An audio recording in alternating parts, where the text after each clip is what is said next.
No, sige ganda ro.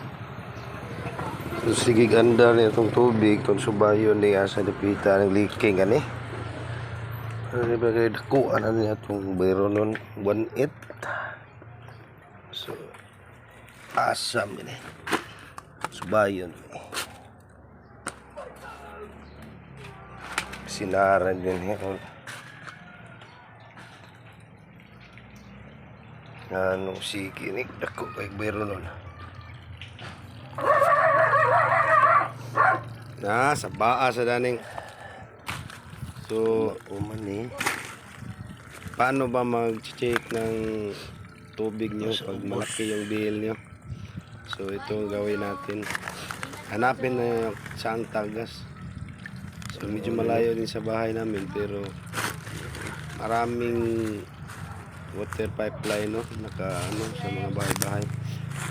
Hindi kayo marunong, so ito gagawin nyo. Lahat ng from the source ititrace nyo yung tubo nyo. So medyo nakakita ko na yung saan ang problema. Yung dati 900 na yung bill namin sa tubig. Ngayon ang laki times 2 1.8 pa lagpas na 1.19. Ano na yun? Leaking lang yung kapabayaan nyo, hindi nyo na ano check.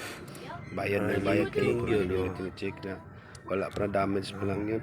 Ano lang ano, tingnan nyo ito paano na to pag isang buwan? Paano na to pag walang gumagamit ng ibang walang nagagamit sa tubig? So malakas yung volume. So ang pressure niya malakas. So malakas din ang paggabi walang gumagamit. So malakas. Paano na yun? Isang buwan. So yun. Nakikita ko na. So ito i-repair natin. Salamat.